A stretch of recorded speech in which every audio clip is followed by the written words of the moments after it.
అందరికీ నమస్కారం. నేను ఉమా. దేశమంతటా దసరా జరుపుకున్న సమయం ఇది. 3 రోజుల కిందటైతే ఒక విషయం తెలిసింది. మన తెలుగు అమ్మాయిని తిరుమలమలైలో అత్యాచారం చేయటం అయితే జరిగింది. 2 కానిస్టేబుల్ గూడ్స్ తీసుకెళ్తుండగా తల్లిని బిడ్డని ఆపి బిడ్డని తీసుకెళ్లి అత్యాచారం అయితే చేయటం జరిగింది. అది చాలా గౌరవమైన విషయం అండి. ఆడబిడ్డపై పోలీసులే ఇలా ప్రవర్తించే రేపొద్దుట ఆడబిడ్డలు వెళ్ళి ఎవరికి చెప్పుకుంటారు? రక్షణ లేదా మన దేశంలోని? పోలీసులే ఇలా చెప్తే ఆడబిడ్డలకి రక్షణ భటుల్లా ఎవరు ఉంటారు? రక్షణ భటుల్లా ఉన్న వాళ్ళే రాక్షసుల్లా ప్రవర్తించారంటే ఇది చాలా గౌరవమైన విషయం. అధికారులు ఎవరు ఇప్పుడు వరకు చర్యలు తీసుకోలేదు. రాజకీయ నాయకులు ఎవరు ఇప్పుడు వరకు స్పందించలేదు. ఇది అంతవరకు కరెక్ట్. ఆడబిడ్డకి తండ్రి ఉంటేనే తల్లి ఉంటేనే రక్షణ, లేకపోతే రక్షణ లేదా? ఝాన్సీ లక్ష్మీబాయి, రాణి రుద్రమ్మదేవి పుట్టిన దేశం ఇది. ఇలాంటి దేశంలో ఆడబిడ్డలకి రక్షణ లేదు. మనకు స్వాతంత్రం వచ్చి 78 సంవత్సరాలు అయింది.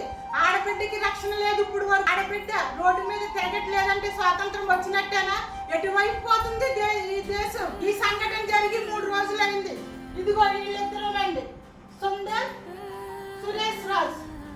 వీళ్ళిద్దరిని ఇప్పుడు వరకు అధికారులు ఎటువంటి చర్యలు తీసుకోలేదు. రాజకీయ నాయకులు ఎటువంటి స్పందన లేదు. వెంటనే స్పందించి వీళ్ళపై మరణ శిక్ష విధించాలి. లేదంటే దుర్గమ్మ తల్లి ఎలాగైతే అవతరించిందో, నరకాసురుని తల తీసిందో, అలాగే ఇటువంటి అత్యాచారాలు ఇటుపై ఇలాంటివి జరిగితే ఆడవాళ్ళందరూ కలిసి ఇలాగే తల నరకడం జరుగుతుంది.